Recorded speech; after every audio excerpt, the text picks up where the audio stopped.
kí ló ń jẹ́ toys kí ló ń jẹ́ toys ẹ̀yin tèmi kí ló ń jẹ́ toys kí ni toys kí ni toys. Ìwọ ọkọ ìyàwó ìgbà tó kọ́kọ́ fẹ́ ìyàwó rẹ ohun tó ń lò lélẹ̀ ó ní sáìsì tó ń lò lélẹ̀ ìgbà tó wá yá ẹ ti bímọ mẹ́ta kí ló wá mú ẹ máa lo sáìsì yìí sáìsì ọwọ́ ẹ bí aràn nígbà tí ìyàwó rẹ ti bẹ̀rẹ̀ sí ní gbádùn ẹ ẹ̀yin tèmi ṣàlàáfíà lẹ wà gẹ́gẹ́ bí èmi Hajia on point by 2 ṣe wà lẹ́ni. Thank you for always watching me. Ẹ ṣé gidi gan ni. Thank you. Kí n tó mọ̀ tẹ̀síwájú, mo nígbàgbọ́ pé bàbá wa, dádì wa, ògògó, ó wà ní ayọ̀ àtàláfíà. Gbogbo news tá à ń gbọ́, mi ò understand. Gbogbo news tá à ń gbọ́, mi ò understand. So yé yín? Tó, kọ́lọ́n jẹ́ kí wọ́n wà láyọ̀ àtàláfíà o. Kọ́lọ́n jẹ́ kí wọ́n wà láyọ̀ àtàláfíà àti gbogbo ẹ̀yin tẹ́ ń gbọ́ mi báyìí. Ẹ̀yin tèmi, ẹ máa wo fídíò kan nísàlẹ̀. Arábìnrin kan ló kàn sí mi láìpẹ́ yìí. Ṣùgbọ́n irú ọ̀rọ̀ yìí ti wáyé. Nígbà tí mo wá rí fídíò tẹ́ ń wò nísàlẹ̀ yìí, ó ṣeé ṣe tí fídíò yóò bá pọ̀ kí n jẹ́ kẹ́ gbọ́ voice ẹ̀ towards the end. Ó ṣeé ṣe o, so ẹ farabalẹ̀, ẹ gbọ́rọ̀ tí mo sọ náà kẹ́ lè bá understand. Mo wá nókè kí n fi ti doctor yìí náà fi ṣe explanation ọ̀rọ̀ tí wọ́n gbé wá síwájú mi. Ó ní ọkọ òun ní alákọ̀ọ́kọ́ ọkùnrin tó gorí òun náà dẹ̀ ló ń fẹ́, àwọn sì wà òkè, àwọn wà pa. Táìmù tí ojú òun sí pé èèyàn náà lè mọ gbádùn ọkọ, èèyàn náà lè mọ tutù, àsìkò tó bẹ̀rẹ̀ sí ní dùn mọ́ òun ni okó ọkọ òun sá lọ ló dàbí aràn. What happened? Ọkọ ìyàwó, what happened? Mo ní kí ló ṣẹlẹ̀ gangan? Àbó síkì ni? Ó ní kò síkì o. Àbí kíní kan affect ẹ ni? Ó ní òun mọ̀ kan tó ń affect ẹ. Ẹ tèmi, ẹ farabalẹ̀, a ṣe máa discuss ẹ̀. So mo wá rí fídíò doctor yìí tí wọ́n interview ẹ̀, àwọn èèyàn béèrè this kind of question lọ́wọ́ ẹ̀. Pé okay, arábìnrin kan sọ wípé ex òun báyìí ni, àmọ́ ọkọ òun báyìí ni. Ṣé kóun wá fọkàn lẹ̀ kóun lọ bá ex òun ni? Kí ni doctor máa advice? Kíní kan. Doctor yẹn wá sọ wípé tó bá rí bẹ́ẹ̀, kó explain fún ọkọ ẹ̀ bóyá kó máa lo toys. My ex, he has a very huge manhood. Now, this my husband has something that I don't understand. Quite tiny and doesn't really satisfy me. I do not know what to do. Each time it's inside of me, I don't even feel like something is in me. And I'm really tempted to cheat. What should I do? This is also another thing, Will. This is where women ask, does size matter?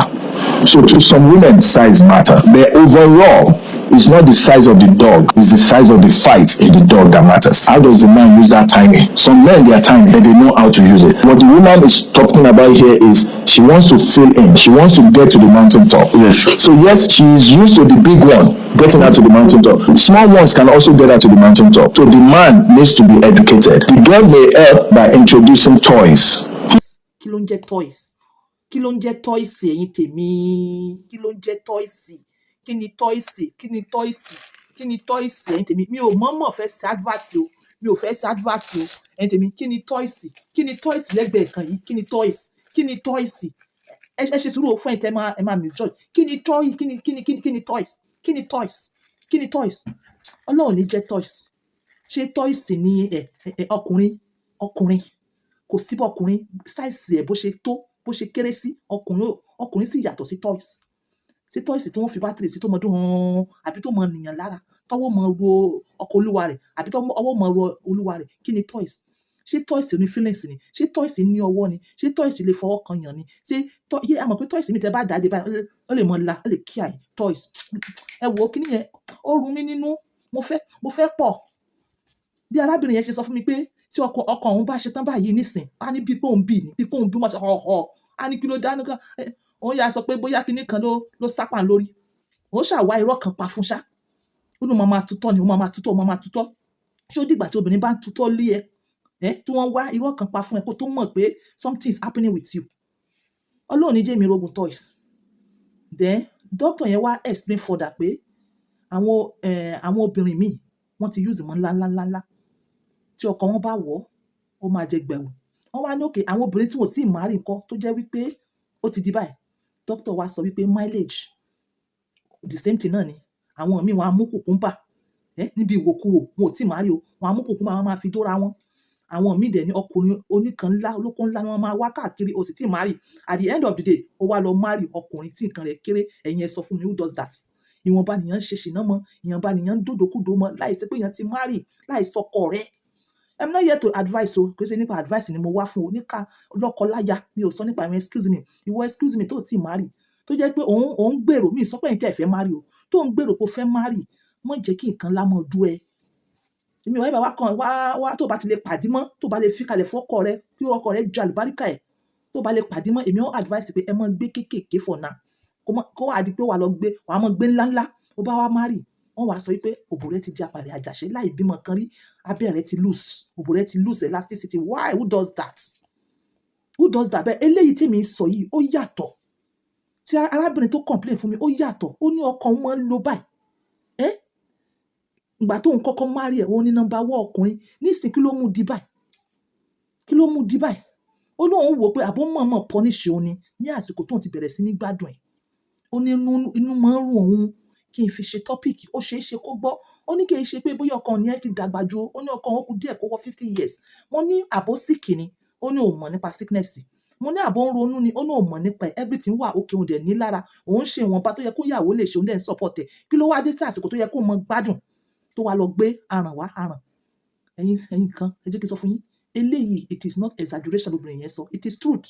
Nítorí mo sọ fún yín lórí ìkànnì yìí pé wọ́n ti send àwọn pictures kọ̀ọ̀kan sí mi tí màá kọ́kọ́ wá bèèrè lọ́wọ́ wọn pé kí lélẹ̀ tí wọ́n á mọ fẹ́nu wọn ṣàlàyé fún mi pé ó kó wọn nì, níbo ló lọ, kí lẹ̀ ń jẹ, kí lẹ̀ ń ṣe, kí ló dé tó fi rí bẹ́ẹ̀, ìtọ́jú wo lo lò tẹ́lẹ̀ tó lè tọ́jú rẹ̀ mọ́, irú nǹkan wo lẹ̀ ń fi sẹ́nu, irú nǹkan wo lẹ̀ ń jẹ, gbogbo ń tẹ́yẹ bá jẹ lẹ́yẹ máa gbé fò, gbogbo nǹkan tó bá jẹ ló máa dà, gbogbo nǹkan tẹ́yẹ bá jẹ la máa dà. So yẹ yín, mi ò fẹ́ divert kúrò nínú discussion yìí, ó yẹ kí n ti mention síwájú. Òun náà ló fa àwọn dialysis, cancer here and there, tá bá wò ló ní on a physical level. Kí ló ń jẹ? Then ẹ rántí láti máa lọ ṣe check up. Ẹ rántí àwọn ọ̀pọ̀lọpọ̀ wọ́n give ọ̀rọ̀, wọ́n sọ̀rọ̀ jáde nípa mọ́mì wọn, dáàdì wọn, you understand? Wọ́n nígbà tí wọ́n lọ ṣe dialysis, ìgbà tí wọ́n lọ ṣe diagnose, tí wọ́n lọ check wọn, wọ́n rí pé cancer ó ti spread. That is to say, wọ́n ti wà ní large stage, last stage tó dangerous, bí irú èyí tí wọ́n ní dáàdì wo gògó wà. Ẹ má jẹ́ ká dúró títí dìgbà yẹn. So ìwọ náà tó jẹ́ wípé size ẹ nìyẹn, tí ẹ ṣe pé bóyá o enhance tẹ́lẹ̀tẹ́lẹ̀ o, bóyá o enhance tẹ́lẹ̀tẹ́lẹ̀, o wá stop enhancing. Why will you stop enhancing? O enhance láti fẹ́yàwó, o wá stop nítorí pé ó ti bímọ fún ẹ. Who does that? Ìkànnì ẹ. O ní stop láti mọ enhance. Bẹ́ẹ̀ tó bá yẹ pé ìwọ o enhance tẹ́lẹ̀, nǹkan rẹ wá di bẹ́ẹ̀ yẹn, and this is your age, ó ní o ti wọ 50, something is wrong. Lọ check. Tó bá wá check, tó wá rí pé kò sí kẹ̀kẹ́ tó sí ẹ, but something sí ẹ, o kàn tí mọ nǹkan tó lò sí ni. Kò sí kankan tó ń sí ẹ bí ẹni pé bí nǹkan tí mo sọ ni pé o ní hypertension, o ní BP, prostate enlargement, kidney, cancer like and the rest. O dẹ̀ ń wo nǹkan tó ń jẹ, o dẹ̀ ń sùn dáadáa.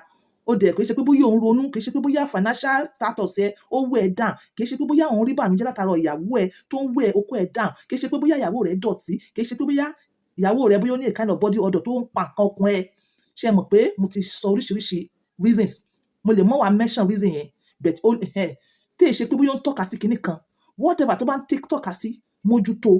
But tó bá wá tọ́ka sí anything, I'm telling you, package AGR mi on point ó ní, pẹ̀lú àwọn extras tó bá wá, òun ló need, pẹ̀lú àwọn extras tó bá wá, òun ló need, àwọn extras tó bá wá, òun ló need.